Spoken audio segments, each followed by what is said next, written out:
निभाने वाले ही नहीं मिलते, चाहने वाले तो हर मोड़ पे खड़े हैं।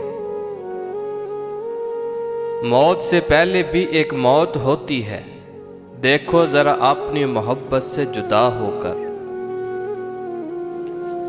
मैंने दिल के दरवाजे पर लिखा अंदर आना मना है। इश्क मुस्कुराता हुआ बोला, माफ करना मैं अंधा हूं।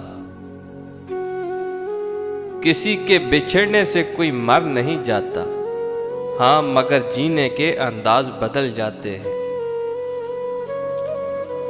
एक दिन कहोगे उसे क्या हुआ, कल ही तो बात हुई थी मेरी।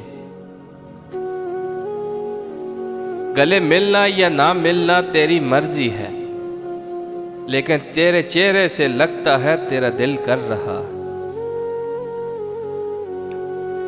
कभी तो खत्म होंगी ये उदासियां, ये तन्हाइयां। एक दिन तू अच्छा होगा 4 दिन की जिंदगी में।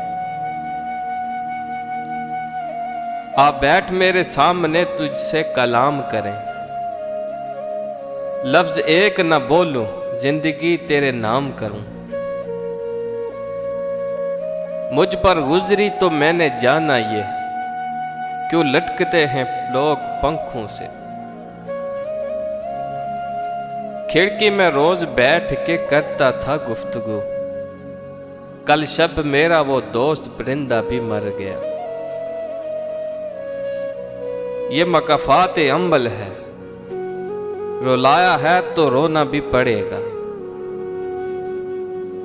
तेरी मोहब्बत से लेकर तेरी अलविदा कहने तक, हमने सिर्फ तुझे चाहा तो इसे कुछ नहीं चाहा। एक मकाम दे रखा है तेरे नाम को, लोग बात मनवा लेते हैं तेरा जिक्र करके। जब वो मेरी फिक्र करती है तो मेरी मोहब्बत उसके लिए और बढ़ जाती है। वो बदलेगा तकदीर, वो मेरा भी तो खुदा है।